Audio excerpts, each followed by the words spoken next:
Is it permissible to go forward and get married without parents' permission if they are being unreasonable?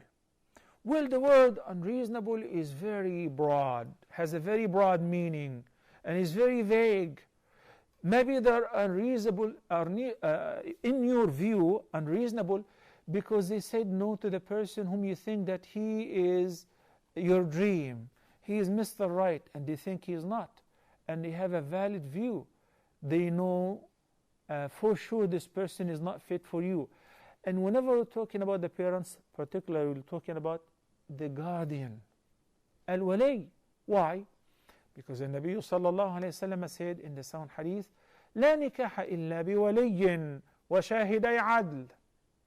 There is no valid marriage without the fulfillment of two things: the consent of the guardian and two just Muslim witnesses.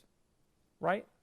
So if a girl gave herself in marriage without the consent, the approval of her guardian, whether the guardian is the father, the brother, the grandfather, the uncle, or whoever, then such marriage is invalid. Aisha al-Mu'mineen, may Allah be pleased with her, also narrated the Prophet sallallahu alaihi wasallam as saying, أيما امرأة نكحت بغير إذن وليها فنكاحها باطل. فنكاحها باطل. Any woman who gives herself in marriage without the consent of her guardian, then such marriage is invalid, nullified, as it did not even take place. So the relationship will be an illegitimate relationship. We have to be very careful. What about if the guardian is really unreasonable? Who will determine that? Each case has to be looked at and judged independently. I cannot just give you my view right now, because right away, I have some cases, of course, in the States. Whenever the girl wants to marry even a guy who's not Muslim, but simply he accepted Islam to marry her, and now she puts him in front of her parents. He has become a Muslim, and I want to marry him. I'm not going to marry anybody else but him. The father realizes that this boy or this guy is only saying it in order to be legitimate to marry his daughter. He wants for his daughter a righteous person, a father of his grandchildren, and somebody who would really protect his daughter and raise his children as Muslim children.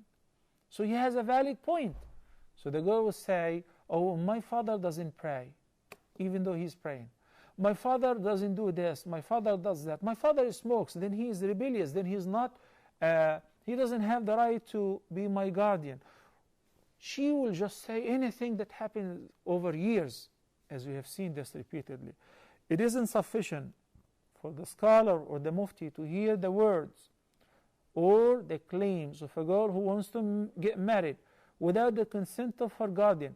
Because guess what? Let me finish my statement. Without verifying her statement, whether it's true or not, because there are some cases where the husband, the father, is stubborn. And he has something in his mind he doesn't reveal to others. He wants a particular person, and maybe this particular person is not fit, is not religious, is not honest, but he has somebody in mind, other one who's working with him, or a partner, or due to business and so on. And that is similar to the hadith which I mentioned earlier. He cannot force her to marry any person because he wants to. Nor can she get married without his consent if he is reasonable, if he is righteous, if he is a dutiful father and dutiful to Allah subhanahu wa ta'ala.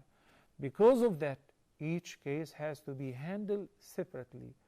We look into the circumstantial evidences and ask people who are relating to the family to find out whether the girl's claim or claims are right or not. Based on that, we make the decision. هذا والله تعالى أعلى وأعلم.